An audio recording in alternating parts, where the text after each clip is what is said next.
Abra sua Bíblia, por favor, em Gálatas 5. Nós vamos dar seguimento à nossa série de exposições dessa carta. Faremos a leitura do versículo 1 ao 15. Gálatas 5, do 1 ao 15.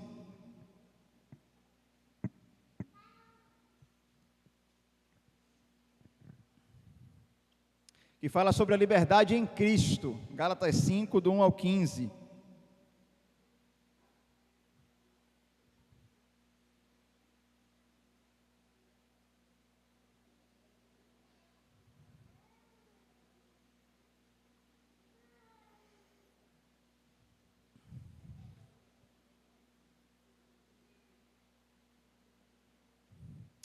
Acharam?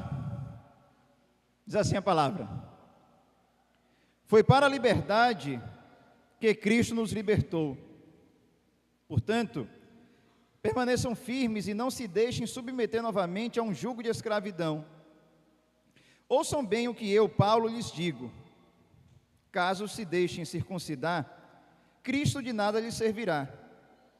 De novo declaro a todo homem que se deixe circuncidar, que estará obrigado a cumprir toda a lei. Vocês que procuram ser justificados pela lei, separaram-se de Cristo, caíram da graça. Pois é mediante o Espírito que nós aguardamos pela fé a justiça, que é a nossa esperança. Porque em Cristo Jesus nem circuncisão, nem incircuncisão tem efeito algum, mas sim a fé que atua pelo amor. Vocês corriam bem. Quem os impediu de continuar obedecendo a verdade? Tal persuasão não provém daquele que os chama. Um pouco de fermento leveda toda a massa. Estou convencido no Senhor de que vocês não pensarão de nenhum outro modo. Aquele que os perturba, seja quem for, sofrerá a condenação. Irmãos, se ainda estou pregando a circuncisão, por que continuo sendo perseguido? Nesse caso, o escândalo da cruz foi removido. Quanto a esses que os perturbam, quem dera que se castrassem. Irmãos, vocês foram chamados para a liberdade, mas não usem a liberdade para dar ocasião à vontade da carne. Ao contrário, sirvam uns aos outros mediante o amor. Toda a lei se resume num só mandamento: ame o seu próximo como a si mesmo. Mas se vocês se mordem e se devoram uns aos outros, cuidado para não se destruírem mutuamente. Pai, nós te louvamos e exaltamos o teu nome mais uma vez e te pedimos, fala conosco, ilumina a nossa mente, nos dá clareza nas palavras, coloca a vida em tudo aquilo que for dito e que o teu Espírito Santo possa abrir os nossos entendimentos para assimilar corretamente a tua palavra. É o que nós te oramos, no nome de Jesus. Amém. Liberdade. Liberdade é a grande busca do nosso tempo. Melhor dizendo, liberdade é a grande busca de qualquer tempo. A gente quer ser livre, viver pelo que nós acreditamos. Nós desejamos ser livres para buscar os nossos ideais. Nós, no nosso tempo hoje, dito pós-moderno, nós tornamos a liberdade o nosso único absoluto. O absoluto em uma era marcada por todo tipo de relativismo. Em cada uma de nossas ações, marcada pela busca da liberdade, vai ecoar a voz de alguém. A voz de Frozen. Quando em Frozen 1, ela canta: livre estou, não posso mais segurar. Livre estou, eu saí para não voltar. Não me importa o que vão falar. Aí vai dizendo, e depois diz: os medos que me controlavam, não vejo ao meu redor. É hora de experimentar. Os meus limites vou testar. A liberdade veio, enfim, para mim. Os mais velhos que não sabem quem é Frozen, perguntem os mais novinhos aí, que vão explicar a vocês. Mas essa música é ecoada a cada dia, ecoa sobre as nossas ações, com uma espécie de ressonância de toda essa canção. Meus irmãos, nós buscamos aquilo que o nosso tempo busca.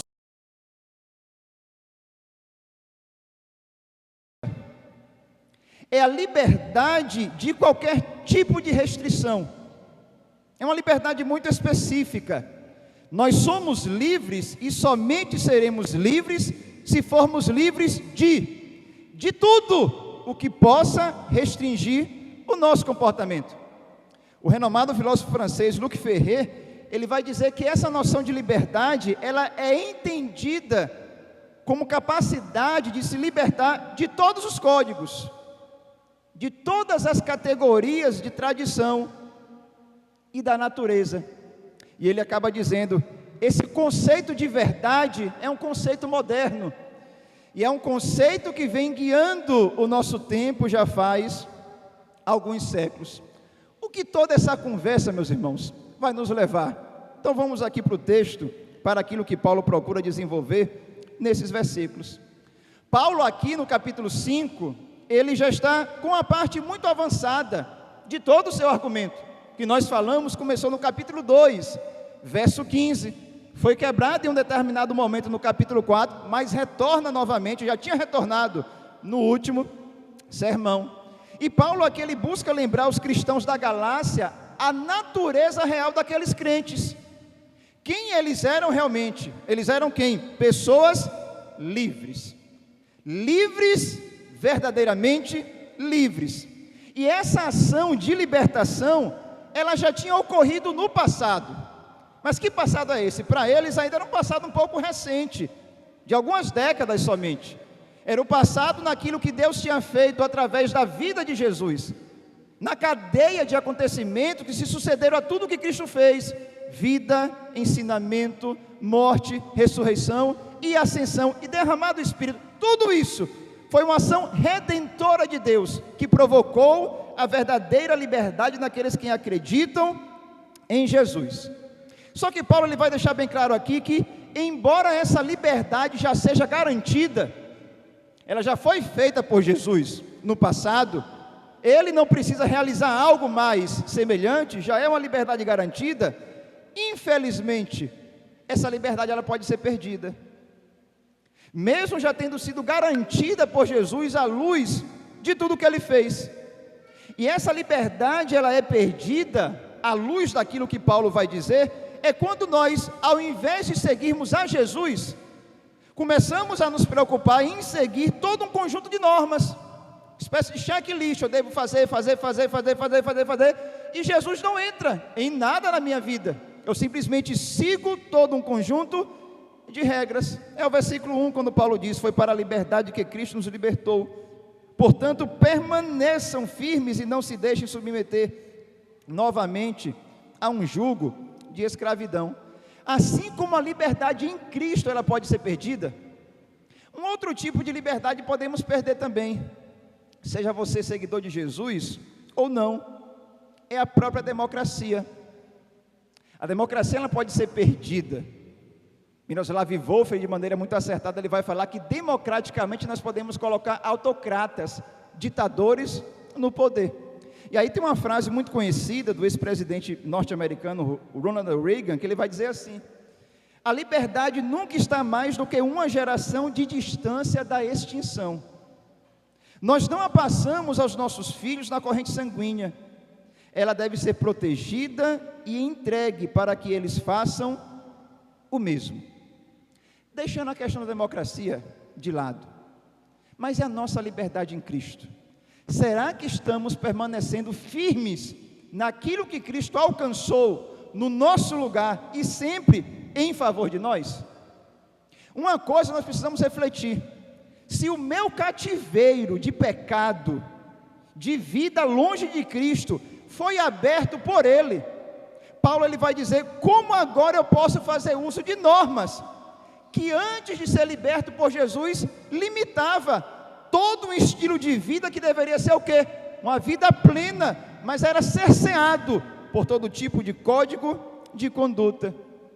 Paulo ele vai dizer, viver debaixo de um conjunto de regras que não possui mais nenhuma importância à luz daquilo que Jesus Cristo fez em sua morte e ressurreição, seria o mesmo que retornar para uma prisão depois de ser liberto.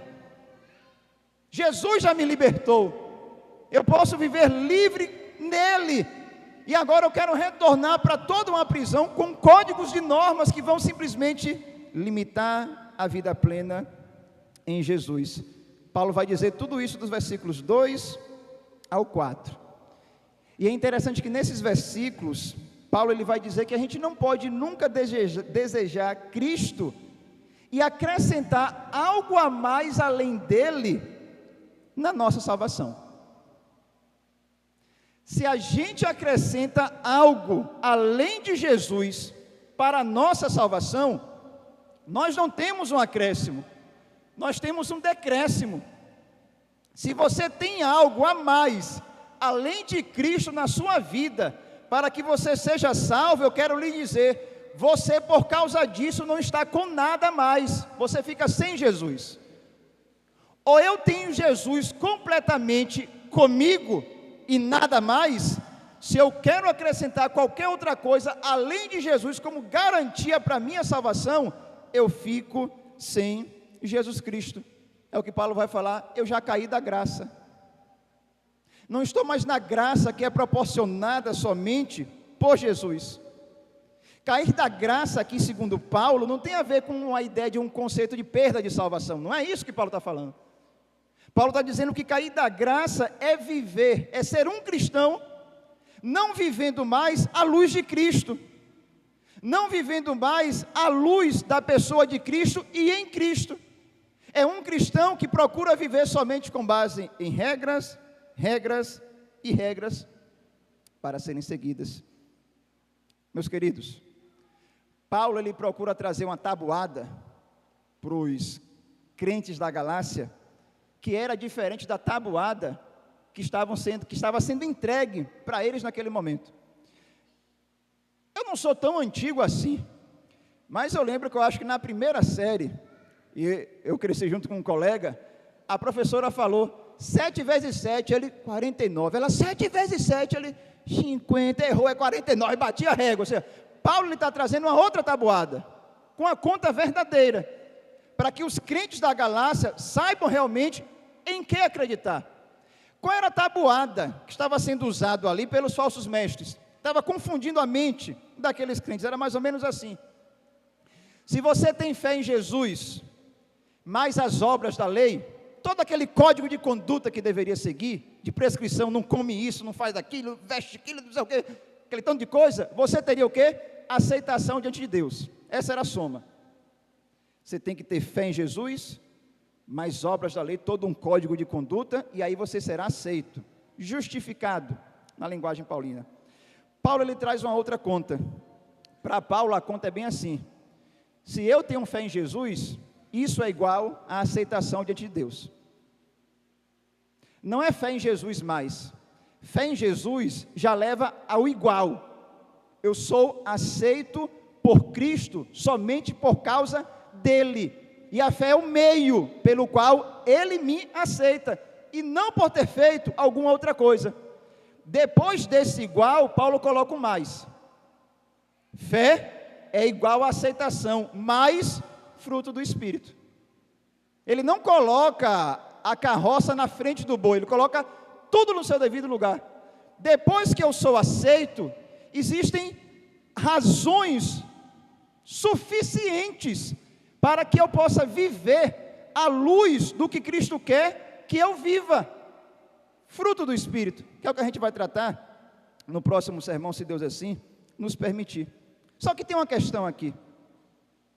O fato de nós sermos livres em Jesus, e eu estar sempre fazendo esse contraponto de que nós não vivemos seguindo o código de regras, de normas, que devemos fazer uma espécie de checklist na nossa relação com Deus, existe uma verdade a ser obedecida. Existe algo no qual nós devemos obedecer. E o que me impulsiona a obedecer a Deus não é um código de norma, é a própria graça de Deus, dispensada em Jesus. É essa graça que vai me ensinar a forma correta de viver, e não todo um conjunto de leis que estava sendo colocado para aqueles crentes. E a forma correta de viver agora se dá pelo quê? Se dá pelo derramar do Espírito, pelo Espírito de Deus habitando no meio do seu próprio povo, e não por códigos de conduta. Onde é que Paulo diz isso? Do versículo 5 ao 7. É o Espírito o grande motivador e o fator decisivo da razão do porquê devemos fazer aquilo que fazemos. Se eu devo estar atento para não perder a minha liberdade, como Paulo já tinha dito no início, nós precisamos ficar atentos para que o pêndulo agora não venha para um outro lado. De um lado a gente fica com toda a rigorosidade de normas a seguir, e depois a gente joga um pêndulo para ficar de um outro lado vivendo de qualquer maneira. Já que em Jesus eu não vivo à luz de códigos, de normas e de regras, agora eu vivo de qualquer jeito, nada disso. Paulo ele vai deixar bem claro no versículo 13, a parte A: irmãos, vocês foram chamados para a liberdade, mas não usem a liberdade para dar ocasião quê? À carne. Há todo um estilo de vida que é contrário às intenções bondosas de Deus para cada um de nós.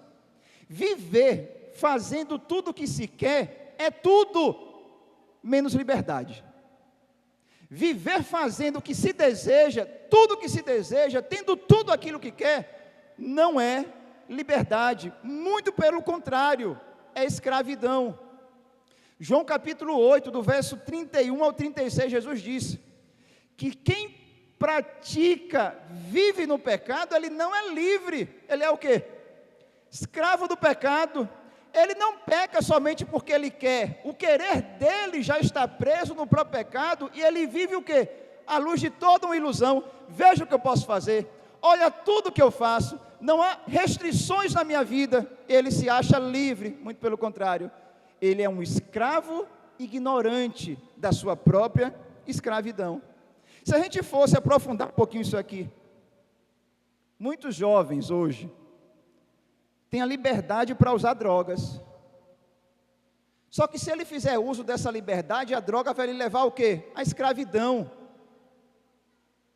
Se nós fôssemos olhar o estilo de vida promíscuo de muitas pessoas, tem levado essas pessoas ao quê? A outra forma de escravidão. Aquilo que eu faço inicialmente achando que é liberdade, não é liberdade, é entrar em uma cela que será fechada, da qual eu mesmo não posso sair. E é interessante que quando a gente começa a refletir, que a liberdade inicial que nós temos em agir de determinada forma, nos levando à escravidão, sem percebermos, já foi apontado até mesmo pelo filósofo romano Sêneca, quando ele vai dizer assim: o início de certas coisas está em nosso próprio poder, mas quando desenvolvidas, nos arrastam por sua própria força e não nos deixam recuar. O início de muitas coisas se encontra no nosso poder. Depois que fazemos, nós somos arrastados por ela. Ele dá um exemplo: eu sou livre para subir em um penhasco e pular dele, mas depois que eu pulo, eu estou à mercê da velocidade que vai me levar até o chão, e não posso o quê? Mais mudar. Assim são as pessoas que pensam que todas as opções que ela tem disponíveis lá fora vão lhe levar à verdadeira liberdade. Sem Jesus, as nossas diversas opções de liberdade serão sempre transformadas em mais formas de escravidão. Diversas opções de liberdade sem Jesus sempre nos levam a mais e mais escravidão. A nossa liberdade, ela nunca deve ser vista como um fim em si mesmo.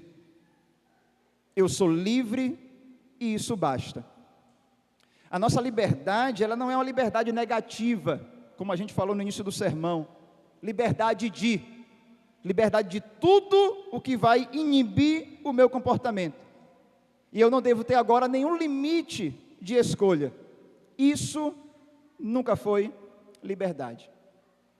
Fazendo coro aqui, é um dos grandes pensadores do nosso tempo, um filósofo e crítico literário marxista, Terry Eagleton. Ele vai dizer que a razão de nós hoje achar que nós podemos fazer tudo o que queremos, essa liberdade negativa, se deve a um motivo: não acreditamos mais em um absoluto moral. Não acreditamos mais em uma verdade objetiva que deve orientar todo o nosso comportamento. E que mesmo que eu ache que algo é errado, o meu achar não me torna, mesmo que eu ache que algo é certo, o meu achar não me tornará certo, porque essa verdade objetiva já diz que é o quê? Já diz que é errado. O nosso tempo não pensa mais assim. E por não pensarmos mais assim, ninguém pode dizer, você deve fazer isso. Você precisa fazer isso. Porque dizer para alguém, você precisa, é colocar um limite à liberdade de ação dela. Mas aí você me pergunta, se a nossa liberdade ela não é negativa, por todos os motivos que nós colocamos aqui, como deve ser a nossa liberdade? Liberdade positiva. Não liberdade de, mas uma liberdade para. Se ficar preocupado somente com liberdade de, e não entender que a nossa liberdade em Cristo é sempre uma liberdade para, uma liberdade que deve ser usada para vivermos de determinada forma.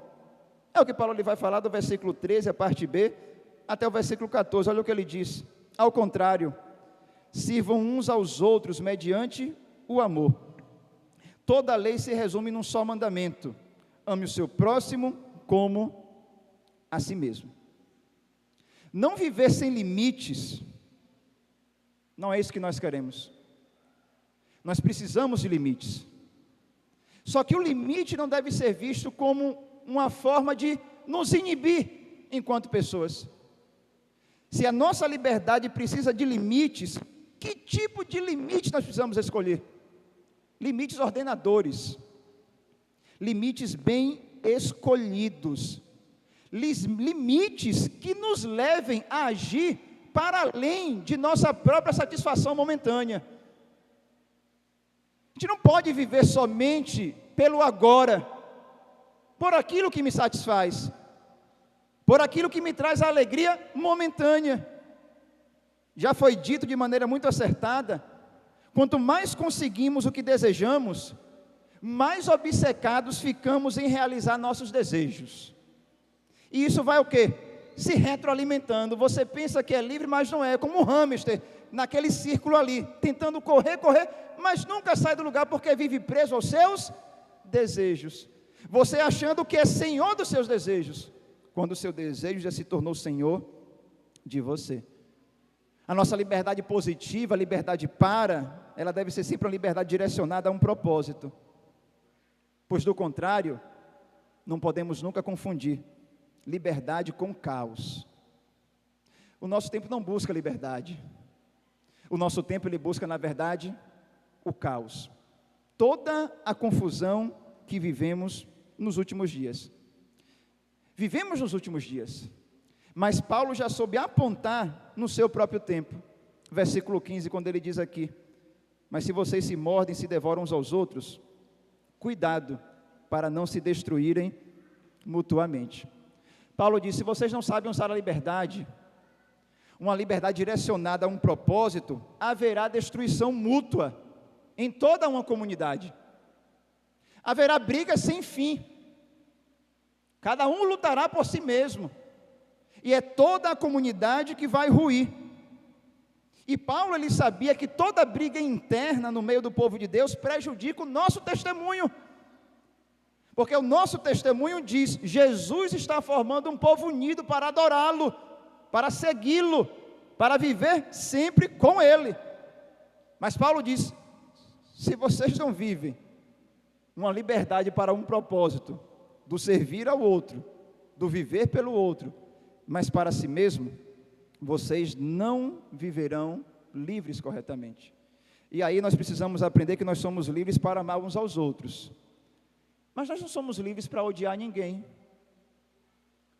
Nós somos livres para promover a unidade, mas nunca a desunião, em nenhuma esfera, em nenhuma área da nossa vida, seja familiar, no trabalho ou na igreja. Ódio e desunião não é indício de liberdade de ação. Ódio e desunião é um sintoma de um coração preso ao pecado. Para que eu viva a verdadeira liberdade, Cristo tem que trocar o meu coração. Pois do contrário, o meu coração fará coisas que são presas ao pecado, me induzindo a acreditar que eu sou livre por me encontrar fazendo aquelas coisas. Perto do fim aqui, meus irmãos. Se a gente nunca pode ter uma liberdade com ausência de restrições, porque isso nos levaria ao caos, que é o que nós estamos falando, a gente precisa encontrar restrições que sejam libertadoras. Não restrições que nos inibam, mas restrições que nos libertam. Restrições condizentes com o nosso propósito de vida. Eu vou dar 2 exemplos aqui. Suponha que eu deseje ser um bom esportista, qualquer esporte. Eu vou poder comer tudo o que eu quero, dormir o horário que eu quero, ficar perdendo qualquer tipo de noite? Não. Se eu tenho um propósito de ser um bom esportista, o que é que eu vou escolher? Restrições libertadoras. Por quê? Porque se eu ficar fazendo tudo isso, isso que eu quero fazer vai me impedir de quê? De alcançar o objetivo de ser um bom esportista. Da mesma forma, eu desejo um bom emprego. Se o meu propósito é esse, eu tenho que escolher restrições libertadoras. Eu tenho que estudar, não vou ficar saindo à torta e à direita. Eu tenho que ter restrições nas minhas amizades. Eu tenho que saber realmente com quem eu converso, os meus contatos. Eu preciso encontrar o quê? Restrições libertadoras, porque eu sei o propósito da minha vida. Assim se dá com o relacionamento. Se eu escolhi viver com Lide para o resto da vida, eu voluntariamente escolhi o quê? Restrições libertadoras. Não saio a hora que eu quero, não volto a hora que eu quero. Se eu vou sair, eu informo. Se eu penso em fazer isso, devo falar. Relacionamento se dá dessa forma. Com Cristo também. Com Cristo também. Se a gente se relaciona com Jesus, nos dizendo seguidores de Jesus, nós precisamos arcar de maneira muito alegre com as restrições libertadoras desse relacionamento. Eu não posso agora fazer tudo o que eu quero, se eu sou um seguidor de Jesus, se eu vivo realmente para Ele, porque eu sei que o meu desejo é agradá-lo, meu desejo é sempre estar com Ele, porque eu sei quem Ele é. Ele me criou, eu sei qual é a sua natureza, Ele me amou, eu sei do seu poder, Ele me salvou, e eu sei que Ele se encontra comigo. Se esse é o meu propósito, estar sempre com Cristo, eu não vou fazer algumas coisas por causa de regras, eu não vou fazer porque eu sei como deve ser a minha relação com Jesus. E a relação com Cristo é a perda de independência mais libertadora que existe. Quando a gente se relaciona com Jesus, nós assumimos a perda de independência mais libertadora que existe. Sabe por que eu estou dizendo isso? Porque somente em Jesus, somente nele, nós encontramos o verdadeiro descanso, e mais nada deste mundo. Nele, e somente nele, nós podemos achar um novo tipo de liberdade, somente em Jesus. A gente não encontra em Jesus a liberdade para o mal, muito menos uma liberdade para nos satisfazer imediatamente. Em Jesus nós não temos uma carga pesada para levar, carga esta que vai limitar a nossa liberdade e nos esmagar sobre o seu próprio peso. Não é nada disso. Em Jesus e somente nele nós temos um novo tipo de liberdade. Sabe que liberdade é? A verdadeira. Em Jesus, a verdadeira liberdade é que é encontrada. Esse é o tipo de liberdade que as pessoas precisam saber que existe. É a verdadeira liberdade de se viver, ser liberto, e a liberdade por Ele, para Ele, com Ele, mas nunca livre dEle. A verdadeira liberdade se dá nesses termos: é livre com Jesus, livre por Jesus, livre para Jesus, mas nunca livre de Jesus, porque quem vive livre de Jesus, vive uma vida de escravidão. Se pois o Filho vos libertar, verdadeiramente sereis livres. Amém, meus irmãos?